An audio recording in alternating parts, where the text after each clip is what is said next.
Be sure to subscribe to WXOU Sports on YouTube. WXOU Sports is the place to be for all things sports from your favorite college radio station. WXOU Sports features live audio broadcasts of all Oakland University home games, including men's and women's basketball.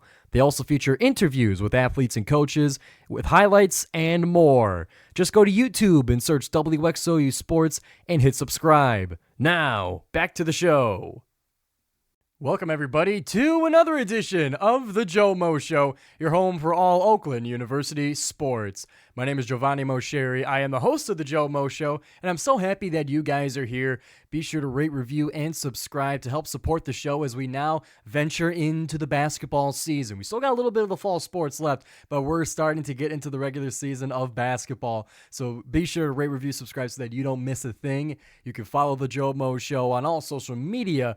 The Instagram account is the best place to be, of course, at the GioMo Show on Instagram, and you can follow me on Twitter at GioMosheri, WXOU, and you can use the hashtag, the GioMo Show, to keep up to date with all things GioMoShow. So, we'll get things started here. You guys know the format at this point. We cover our Oakland University sports, sport by sport, to give you guys the insights, the highlights, the results, etc. So as it pertains to volleyball and women's soccer, I got worse news to report for this week. Both the teams find themselves in last place in the Horizon League. Oakland volleyball is 3-11 in conference, tied with Youngstown State for last place, but still the overall record is what makes the separator. 7-19 overall lands them in last place. Then to women's soccer, 6 total conference points, tied for last with Cleveland State, a 2-8 conference record. But it is the overall record once again that makes the separator, landing Oakland in last place as well. But it's not all bad news. It's not all doom and gloom for the Golden Grizzlies in the fall part of the semester. We got men's soccer making the big headline for this week, where they once again are the number 1 seed going into the Horizon League tournament and are regular season champions once again. They secured that with a home win against Green Bay. I told you guys that one was going to be big, especially because Oakland had 14 conference points. Green Bay had 13 at the time, which was tied for second with Robert Morris, who also had 13. So that game either could have had them jump us, or we can make the separation even farther so. And that win gave the separator. On senior day, where they celebrated the seniors with a pregame ceremony, they got the dub. And since that one was the only game that they played this week, they got one more left after this one. We'll go into the details as to how they came away with the win. The game was fairly balanced statistically when you're looking at the shots taken. Oakland had the advantage in the first half of shots, but Green Bay would flip it the other way in the second half. It would end up being about even, where Green Bay had the total shots advantage 13-12, but Oakland had the shots on goal advantage 5-3. And Oakland holding in a shutout win, 3 saves in total for Mr. Flowers. Green Bay had 4 saves as well. Green Bay 6 corner kicks to 3 at Oakland, and fouls were just about the same. The winning goal was scored in the 47th minute, just coming out of halftime, by Jaden Pinheiro, assisted by Carson Bala. Carson Bala was also named Oakland's Athlete of the Week last week.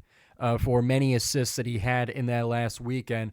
But that goal would be the one that made the difference to give Oakland their 1-0 victory in their second regular season championship in a row. They now head into the Horizon League tournament that will be hosted at Oakland once again, and will await in the second round of the tournament to see who they will face. And now the regular season is not over just yet, so we got to wait to see who is going to be the potential opponents, what the bracket's going to look like. We have to wait and see for that one, as many teams have just one game left. But as it stands right now, Oakland atop with 17 points and a 5-1-2 conference record, 7-6-2 for the overall record. Right behind them is Robert Morris at second place with 14 conference points, and then Green Bay, Milwaukee, the Wisconsin teams tied at 13. And we have a 4-way tie in conference points 10 held by Purdue, Fort Wayne, Detroit Mercy, Northern Kentucky, and Cleveland State. And Wright State and IU Indy are down in the bottom at 7 conference points each. So that sets up the final week of Golden Grizzlies soccer to be at Detroit Mercy for another edition of the Metro Series. The women did not have the same luck in their stint at the Metro Series, but the men are looking to avenge that one on Tuesday at 2 p.m. As of this recording, that's tomorrow. If you guys are listening to this on Tuesday, then that means it's today at 2 p.m. in Detroit to see if the conference standings can be shaken up a little bit. If Detroit Mercy can get the tie, that might jump them up towards the 5th seed. Otherwise, they might be struggling and climbing for that last spot in the 6th seed. But Oakland will be doing all they can to kick them out of the tournament. So that'll wrap things up for at least the fall sports segment side of things. And before we get into the basketball side of things, I want to tell you guys about club sports at Oakland University. And you've heard me talk about club sports before, but I want to mention it specifically because we have an interview that just released today or yesterday, depending on when you're listening, Monday the 4th, released an interview with Oakland Women's Club Soccer. We had them as a guest last year, and they did great. They made us use all the equipment possible as we had the entire e-board for the interview as well, and we redid it this year. With a new e-board this year, they will be returning to Texas for the NERSA National Championship Tournament, which is for only the best of the best when it comes to club soccer in America. So they'll be competing on September 21st through the 23rd in Round Rock, Texas for that. And we got the interview uploaded on WXOU Sports' YouTube channel, where you can find out, learn about the e-board, their soccer journeys, and how the season has gone to prepare them for this tournament. So be sure to go check that out. That'll be linked below wherever you get your podcasts, as well as right here on YouTube. Oakland Women's Club Soccer interview from the GioMoShow. And one more note before we get to the basketball segment is for cross country, as they just got done competing in the Horizon League Championships that was held in Green Bay, where Oakland women's team, who was coming off of a Horizon League Championship season last year, come into this year and finish with a 2nd place finish. And for the men, I believe they hold on to last year's 3rd place finish in the Horizon League. For the the men's side, Yami Albright, Wesley Hallowell, and Michael Hancock finished 9th, 12th, and 13th for the top 3 finishes of the Golden Grizzlies.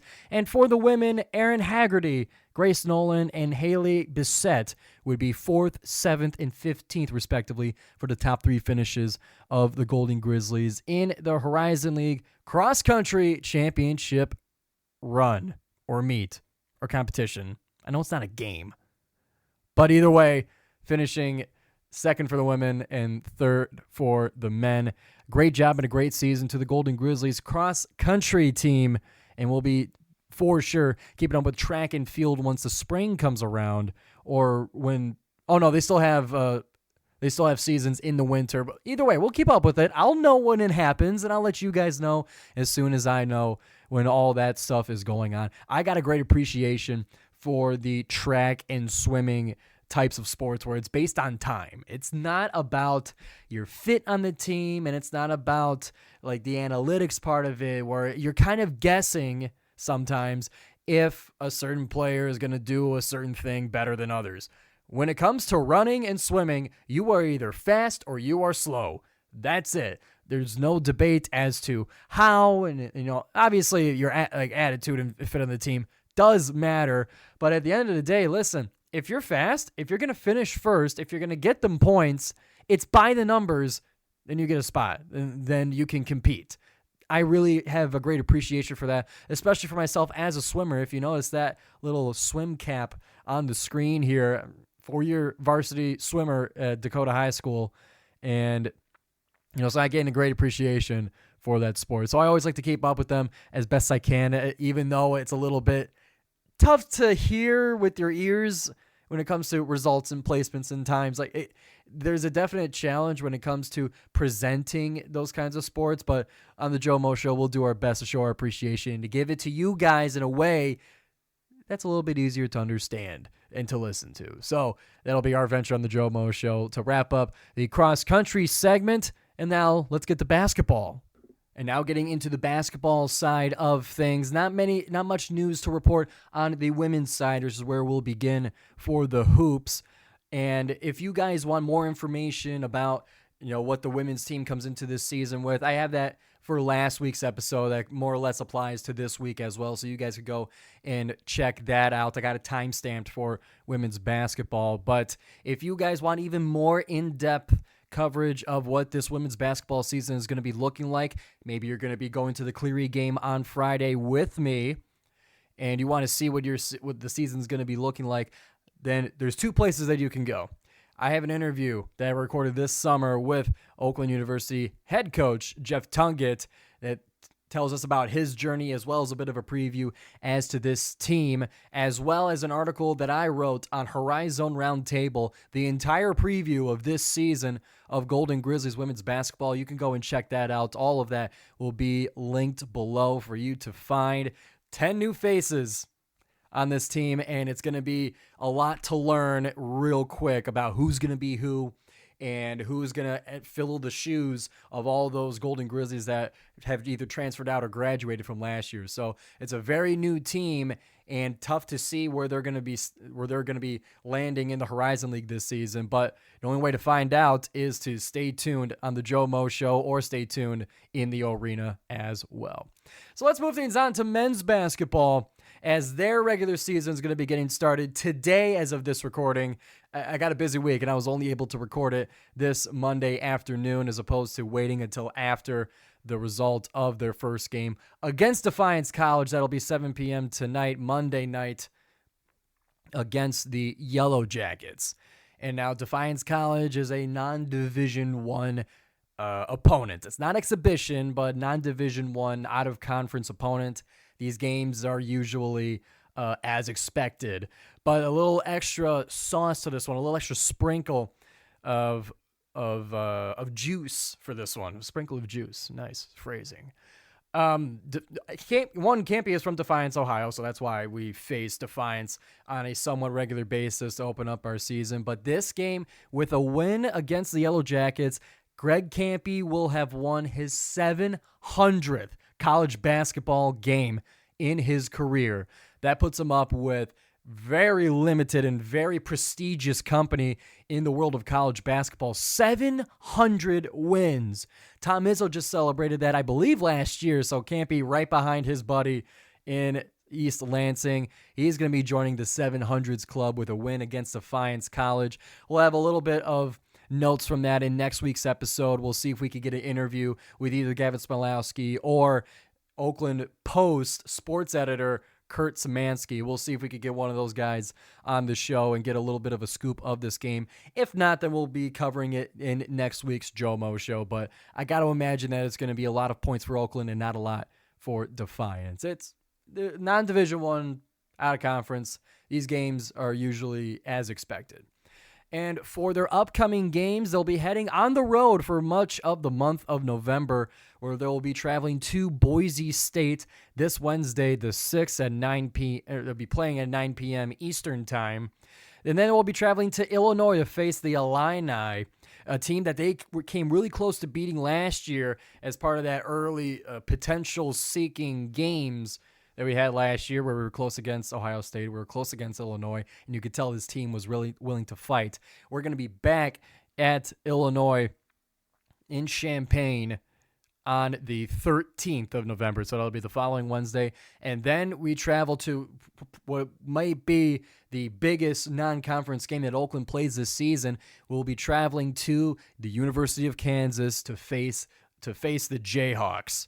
And that one is going to be big, as Kansas is obviously a notorious team in the world and the history of college basketball. And the Golden Grizzlies will be paying them a visit on November 16th, a Saturday, at a to-be-determined time. And then after that, they'll be heading home to face Eastern Michigan, but we'll cover more into that as we get closer to it. We're getting far into the future at this point. But they'll be heading on the road before heading home later in November. And one last note for this one, I want to be candid a little bit. I want to be real with you guys. I'm a season ticket holder now of Oakland University, both men's and women's basketball, and I want you guys to understand that as I cover the Golden Grizzlies, I mean, I'm not hiding the fact that I am a fan, that I am an alumni, and that obviously, intentionally or not, I'm going to be a bit skewed. But I just want to be straight up with that when it comes to you guys listening, and if I may be a little bit more kind or sugarcoating-ish to things, listen, understand this is my team. I enjoy covering them. I enjoy when they win. And it's not like it's all going to be sunshine and rainbows. It's not like I'm always going to have only nice things to say, but I want to be candid with you guys. I'm a season ticket holder, alumni of Oakland University, so the coverage might be indicative of that. It doesn't mean I'm not going to get you the news. It does not mean I'm going to, lie to you guys, but just so you guys aren't surprised, and it's not going to be like a big, like, oh, you're so biased, you're a season ticket holder. I know. And you guys now know that as well. So as part of a transparency thing, because I always go back to the sports writing class that I took at Oakland with Professor Gary Gilbert. He's very amazing professor, and I always have him in the back of my mind talking about biases and talking about when it comes to being a true journalist and not get too close to the teams and stuff. I'm not a journalist here when it comes to the GioMoShow. I am a fan reporting giving you guys the details and updates as to what's going on with Oakland University in a nice consumable way for that you fans and you fellow alumni or just outside fans or students can keep up with the Golden Grizzlies. That's my role here on the show, and I like to just be straight up and candid and transparent with that. So do you guys know what you're getting into? You guys know what you're listening to. I think that is very important. Election aside, you got to understand what you're watching and who's influenced by it. I find that to be very important. I want to contribute to that for you guys to know what and where your media is coming from. So that got to a very high level place as we were talking about Oakland basketball, but I think that's an important message to send for everybody, is that no matter what and no matter what season or election year it is, just have it in the back of your mind, know what you guys are talking about or are being shown and where it's coming from. So I say all of that to talk about what I saw when I went to go and pick up my season tickets this past Saturday, where it's a tradition where a practice will be held in front of the season ticket holders, and an explanation is given, a narration from Kampe is given as to what they're practicing on, why they're practicing, the philosophy behind it. I didn't get a chance to watch the whole thing, but I found it fascinating as someone who hasn't grown up in the sport of basketball, that I haven't played organized basketball. I was a soccer, then football, then track, then swimming athlete. I was all over the place. So for me to see the methodology and the values that they have in practice, I thought was fascinating, and I wanted to share that a little bit with you guys. So Kampe talked about his 3 main coaching values that he tries to stick to and form his practices around. That is shooting, that is rebounding, and transition defense. And I want to focus on the transition defense part of it, because not only is Kampe's zone his trademark, and it's something that is partly why Oakland sometimes has slow starts in the season, because it's such a complicated defensive system, and it's like a hybrid of different systems, and it takes a while to learn. But with the transition defense part, what it's so important to get back and to reestablish that zone. He shared the statistic that all Division I schools, I think it's over 350 Division I schools, when it comes to offensive efficiency in the shot clock, when you look at the first 10 seconds, the second 10 seconds, and the last 10 seconds of the shot clock, the most efficient 10 seconds in the shot clock is the first, is second 0 from 10. So to get back on defense within those 10 seconds and to be able to defend that is something that they want to really close in and focus on. And they practice that every day. I found that to be very interesting to me. I don't know if you guys who know basketball more see this as pretty mundane, but to me, I thought it was fascinating. And when he talked about shooting and kind of the offensive part of their practices, like all three of his values they practice every day. But for the shooting one, if you guys notice it when you go in the arena, Kampe has that laminated sheet and it's got a bunch of colors on it.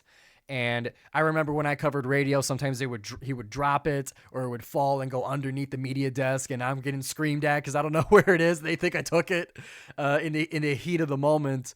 But that card currently at like day one of the regular season has about 33 sets on it. Their offense runs with a lot of sets, and they start the season with 33 of them, and it grows throughout the season. To where last year when they played Kentucky, Kampe had 77. The whole thing was front and back, 77 sets when we faced the Wildcats. So it grows throughout the season, obviously, and they practice for so many minutes every day, 3 different sets. So that's just part of their daily practice stuff.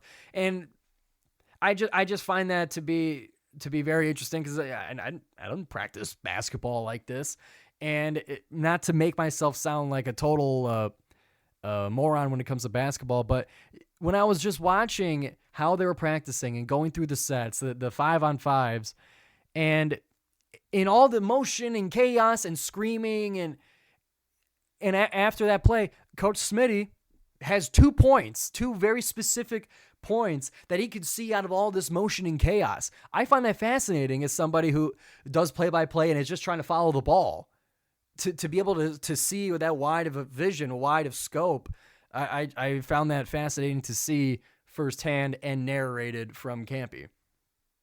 And also, if you guys want to learn more about associate head coach Jeff Smith, otherwise known as Smitty, I got an interview with him that I had earlier this summer as well. That one was one of my favorite interviews to do. So be sure to go to the GioMoShow's either YouTube channel or on Spotify, Apple Podcasts, wherever. Scroll down, and I got that interview with associate head coach Jeff Smith, talking about his journey, talking about his, he went place to place as an associate head coach, whether it was out on the West, out in the Mountain West Conference where they won a conference championship, whether it was 2 stints at Central Michigan, or whether it was now this time being his second stint at Oakland. We learned all about his career, learned about his kind of coaching philosophies, and about how they're able to transition from last year's monumental success to this year as a fresh start. We talked all about that with Jeff Smith on the GioMoShow, so you guys can be sure to go and check that out and learn about the coaching staff. If you want to go back even farther, I believe this one's on WXOU Sports' page. I got an interview with Bobby Naubert, who was at the time a new assistant coach, now going into his second year, and everybody loves Bobby. I love Bobby. Bobby is the best, and you guys can learn more about him by checking out that interview. All of that I have been talking about and promoting today, I'll have in the description so that you guys can find it. You don't got to go scrolling too far to find it. I'll get it for you guys. Don't you worry. And with that, that'll wrap up the Golden Grizzlies coverage here on the GioMoShow. And I'm so happy for you guys to stick through to the end here. And while you're here, I'll remind you again, you can go and subscribe, rate, and review the podcast here. Leave a like, leave a comment on YouTube. Leave a 5-star review on your podcast platforms. Let me know what you think of the show. Let me know if I ramble too much or some covers that you want to see. Feedback is all the most valuable thing for a podcast, and I would love you guys to get involved in that. You can use the hashtag, the GioMO show on social media to keep up and to grab my attention as to what you guys want to see and what you think of the show. It all means a lot to me, and I'm very happy that you guys stuck around. So, we'll be back here next week to cover the Golden Grizzlies. We'll see what week 1 of the basketball season looks like, and we'll see where men's soccer is going to be standing and how the bracket's going to look for the Horizon League Championship Tournament hosted by Oakland University. See if they can avenge last year's runner-up finishing with a conference championship and spot in the NCAA tournament. We'll see all of that coming up next week here on the GioMoShow. My name is Giovanni Mosheri, and thank you for watching.